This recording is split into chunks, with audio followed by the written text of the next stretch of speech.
नमस्कार दोस्तों, स्वागत है आपका हमारे निगूढ़ रहस्य चैनल में। आज हम जानेंगे सपने में भगवान को देखना कैसा संकेत ला। वीडियो में आगे बढ़ने से पहले इस वीडियो को एक लाइक और चैनल को सब्सक्राइब जरूर कर लीजिए, क्योंकि यह आपके लिए सिर्फ 1 सेकंड का काम है, लेकिन इससे हमें बहुत बड़ा सपोर्ट मिलता है। जिन लोगों के सपने में भगवान आते हैं, उनके जीवन में यह अनुभव किसी साधारण नींद का दृश्य नहीं होता, बल्कि यह आत्मा और परम चेतना के बीच घटित होने वाला एक सूक्ष्म संवाद होता है।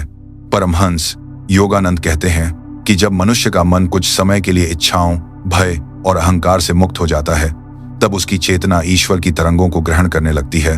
और नींद की अवस्था वही क्षण होती है जब बाहरी संसार का शोर शांत पड़ जाता है और आत्मा अपने मूल स्रोत के अधिक निकट पहुंच जाती है। इसलिए हर सपना समान नहीं होता। कुछ सपने मन की थकान होते हैं और कुछ आत्मा की पुकार। और जब सपने में भगवान दिखाई देते हैं, तो उसके पीछे कोई ना कोई गहरा कारण अवश्य होता है। अक्सर ऐसा तब होता है जब व्यक्ति जीवन में अत्यधिक टूट चुका होता है, जब उसे हर दिशा बंद दिखाई देती है, जब अपने भी पराये लगने लगते हैं और भीतर से आवाज आती है कि अब और नहीं सहा जाता।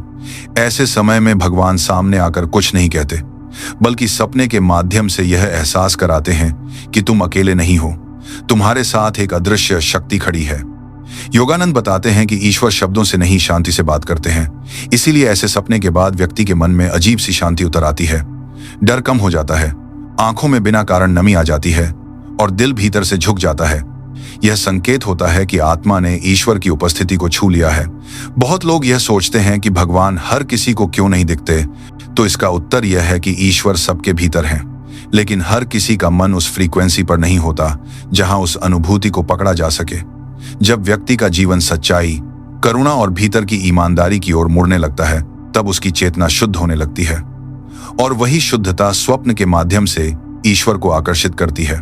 इसलिए ऐसे दर्शन किसी बाहरी धार्मिक पहचान से नहीं, बल्कि आंतरिक अवस्था से जुड़े होते हैं। कोई पढ़ा लिखा हो या अनपढ़, अमीर हो या गरीब, फर्क नहीं पड़ता। फर्क केवल दिल की सच्चाई से पड़ता है। योगानंद कहते हैं कि ईश्वर को पाने के लिए बड़े कर्मकांड नहीं, बल्कि सच्चा हृदय चाहिए। जब किसी व्यक्ति को सपने में भगवान के दर्शन होते हैं, तो उसके जीवन में 3 स्तरों पर परिवर्तन शुरू हो जाते हैं। पहला परिवर्तन मानसिक होता है, जहां निराशा की जगह आशा जन्म लेती है। बिना कारण खुशी महसूस होने लगती है, मन हल्का हो जाता है और जीवन का बोझ कम लगने लगता है। दूसरा परिवर्तन कर्मिक होता है, जहां रुके हुए काम धीरे धीरे चलने लगते हैं, रास्ते खुलने लगते हैं, सही समय पर सही लोग मिलने लगते हैं और कई बार व्यक्ति खुद कहता है कि पता नहीं कैसे यह काम बन गया। लेकिन योगानंद कहते हैं कि यह संयोग नहीं, बल्कि दैवी व्यवस्था होती है, क्योंकि जब भगवान किसी का हाथ थाम लेते हैं, तो भाग्य स्वयं रास्ता बनाता है। तीसरा और सबसे गहरा परिवर्तन आत्मिक होता है, जहां व्यक्ति के स्वभाव में शांति उतरने लगती है, क्रोध कम होता है, दया और प्रेम बढ़ने लगता है और वह बाहर की दुनिया से अधिक भीतर की आवाज को सुनने लगता है। यही असली आध्यात्मिक जागरण है। अब यह समझना भी जरूरी है कि भगवान सपने में क्यों आते हैं। इसके 4 मुख्य कारण माने जाते हैं।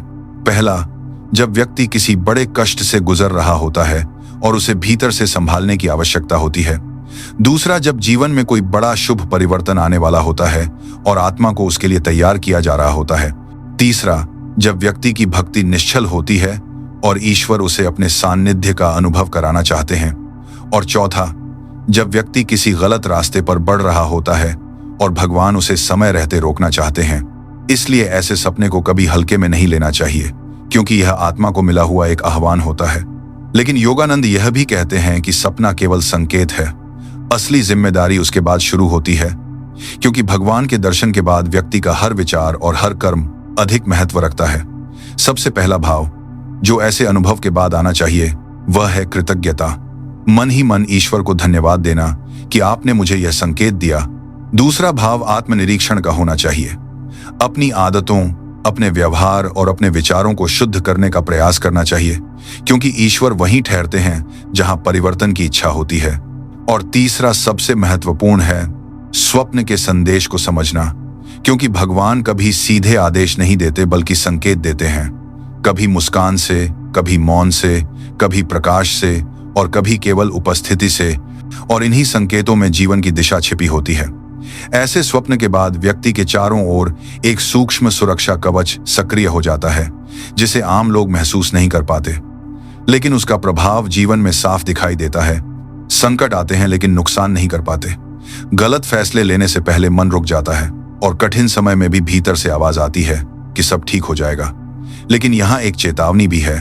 योगानंद कहते हैं कि अगर ऐसा अनुभव मिलने के बाद व्यक्ति अहंकार में आ जाए, स्वयं को विशेष समझने लगे या दूसरों को नीचा दिखाने लगे, तो यह कृपा धीरे धीरे पीछे हट जाती है। क्योंकि ईश्वर केवल विनम्र हृदय में स्थायी रूप से वास करते हैं, इसलिए ऐसे अनुभव को दिखावे या प्रचार का विषय नहीं बनाना चाहिए, बल्कि मौन साधना की तरह संभालना चाहिए। जब व्यक्ति इस संकेत के अनुसार अपने जीवन को ढालने लगता है, तो उसका जीवन संघर्ष से साधना बन जाता है, पीड़ा से प्रार्थना बन जाता है और अंधकार से प्रकाश की यात्रा शुरू हो जाती है। और यही वह अवस्था है जहां इंसान बाहर की परिस्थितियों से नहीं, बल्कि भीतर की रोशनी से जीने लगता है। परमहंस योगानंद कहते हैं कि ईश्वर का एक क्षण का अनुभव भी जन्मों की साधना के बराबर होता है, और जो व्यक्ति उस अनुभव की मर्यादा को समझ लेता है, उसका भाग्य स्वयं उसके कदमों में झुकने लगता है। और यही कारण है कि परमहंस योगानंद यह बार बार समझाते हैं कि स्वप्न में भगवान के दर्शन को कोई चमत्कार समझकर उत्साह में उछल जाना या भय में सिमट जाना दोनों ही उचित नहीं है, बल्कि इसे आत्मा को मिली हुई एक जिम्मेदारी की तरह देखना चाहिए। क्योंकि उस क्षण से व्यक्ति का जीवन पहले जैसा नहीं रहता। भले ही बाहर से सब कुछ वैसा ही दिखे, भीतर कुछ गहराई में बदल चुका होता है। योगानंद कहते हैं कि जब आत्मा एक बार ईश्वर के स्पर्श को पहचान लेती है, तो वह दोबारा अज्ञान में पूरी तरह डूब नहीं सकती। इसलिए ऐसे लोगों के जीवन में अक्सर एक अजीब सा द्वंद्व शुरू हो जाता है। वे पहले जैसे गलत काम करने की कोशिश तो करते हैं, लेकिन मन उन्हें चैन नहीं लेने देता। अंतरात्मा तुरंत टोकती है, नींद में बेचैनी आती है और भीतर से आवाज आती है कि यह रास्ता तुम्हारा नहीं है। यही वह अवस्था है जहां बहुत से लोग भ्रमित हो जाते हैं और सोचते हैं कि जीवन उलझ गया है, जबकि सच्चाई यह होती है कि आत्मा पुराने रास्तों को छोड़ने के लिए तड़प रही होती है। भगवान के सपने का एक गहरा संकेत यह भी होता है कि अब तुम्हें अपने जीवन का स्तर बदलना है। वही पुराने विचार, वही पुरानी संगत, वही पुरानी आदतें अब तुम्हें आगे नहीं ले जाएंगी। योगानंद कहते हैं कि ईश्वर किसी को तोड़ने नहीं आते, वे केवल यह दिखाने आते हैं कि तुम इससे बेहतर हो सकते हो। इसलिए जिन लोगों को सपने में भगवान दिखाई देते हैं, उनके जीवन में धीरे धीरे कुछ चीजें अपने आप छूटने लगती हैं। कुछ लोग दूर हो जाते हैं, कुछ आदतें फीकी पड़ने लगती हैं, कुछ इच्छाएं पहले जैसी आकर्षक नहीं लगती, और यह सब बिना किसी जबरदस्ती के होता है, क्योंकि आत्मा ने ऊंचा स्वाद चख लिया होता है। अब उसे छोटा सुख रास नहीं आता। इसी कारण योगानंद चेतावनी देते हैं कि ऐसे अनुभव के बाद सबसे बड़ा खतरा निराशा नहीं, बल्कि अधीरता होती है। व्यक्ति चाहता है कि सब कुछ तुरंत बदल जाए, तुरंत चमत्कार दिखें, तुरंत सुख मिल जाए, लेकिन ईश्वर का मार्ग धीमा और गहरा होता है। वे बीज बोते हैं, फसल समय पर देते हैं। इसलिए धैर्य रखना बहुत आवश्यक हो जाता है। कई बार भगवान का सपना आने के बाद जीवन में कुछ समय के लिए चुनौतियां भी बढ़ सकती हैं, क्योंकि आत्मा की परीक्षा होती है कि वह संकेत पर विश्वास करती है या परिस्थितियों से डर जाती है। योगानंद कहते हैं कि यह वही समय होता है जब व्यक्ति को भीतर से सबसे अधिक शांत रहना चाहिए, क्योंकि तूफान के बीच ही नाविक की कला पहचानी जाती है।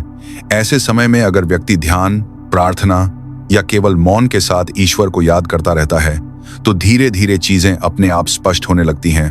निर्णय आसान हो जाते हैं, भय कम हो जाता है और मन में यह भरोसा जमने लगता है कि जो हो रहा है वह मेरे भले के लिए हो रहा है। यह भरोसा किसी किताब से नहीं आता, यह उस स्वप्न में मिले स्पर्श की स्मृति से आता है। योगानंद बताते हैं कि ईश्वर का अनुभव स्मृति में नहीं, चेतना में बस जाता है, इसलिए वह व्यक्ति चाहकर भी उसे भूल नहीं पाता। अब एक और गहरी बात समझनी जरूरी है कि भगवान का सपना केवल व्यक्ति तक सीमित नहीं रहता, उसका प्रभाव उसके परिवार, उसके कर्म क्षेत्र और उसके आसपास के वातावरण पर भी पड़ता है। ऐसे लोगों के घर में धीरे धीरे अशांति कम होने लगती है, बिना कारण के झगड़े रुकने लगते हैं, किसी न किसी रूप में समाधान निकलने लगता है, क्योंकि जब एक आत्मा शुद्ध होने लगती है तो उसकी तरंगें पूरे वातावरण को प्रभावित करती हैं। योगानंद कहते हैं कि एक जागृत आत्मा हजारों सोई हुई आत्माओं से अधिक प्रभावशाली होती है। इसलिए भगवान का स्वप्न किसी एक व्यक्ति का नहीं, बल्कि कई जीवनों का मार्ग बदल सकता है। लेकिन यह तभी संभव है जब वह व्यक्ति विनम्र बना रहे, क्योंकि जैसे ही अहंकार आया, तरंग टूट जाती है। इसलिए ऐसे अनुभव को अपने भीतर दीपक की तरह जलाए रखना चाहिए, न कि बाजार में दिखाने वाली वस्तु बनाना चाहिए। अब अंत में यह समझना भी आवश्यक है कि क्या हर भगवान का सपना शुभ होता है। योगानंद कहते हैं कि यदि सपना शांत है, उजला है और मन को स्थिर करता है, तो वह ईश्वरीय संकेत है। लेकिन यदि सपना डर, भ्रम या घबराहट से भरा है, तो वह मन की उथल पुथल भी हो सकता है। इसलिए हमेशा सपना देखने के बाद अपने मन की स्थिति को देखो। अगर भीतर शांति है तो संकेत सही है, और अगर भीतर डर है तो आत्मनिरीक्षण की आवश्यकता है।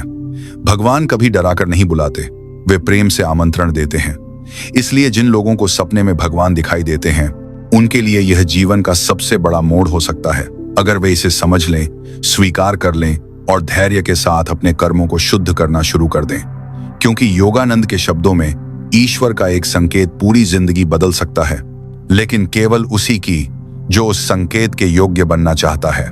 यही अंतिम सत्य है कि जब भगवान स्वप्न में आते हैं तो वे केवल दर्शन नहीं देते, वे आत्मा को जगा देते हैं। और जिस दिन इंसान उस जागरण की पुकार को समझकर अपने जीवन को सत्य, प्रेम और शांति की दिशा में मोड़ देता है, उसी दिन उसका भाग्य नहीं, उसका पूरा अस्तित्व ईश्वर की इच्छा के साथ एक हो जाता है। आपको हमारी यह वीडियो कैसी लगी कमेंट में जरूर बताएं। वीडियो को लाइक और चैनल को सब्सक्राइब करना ना भूलें।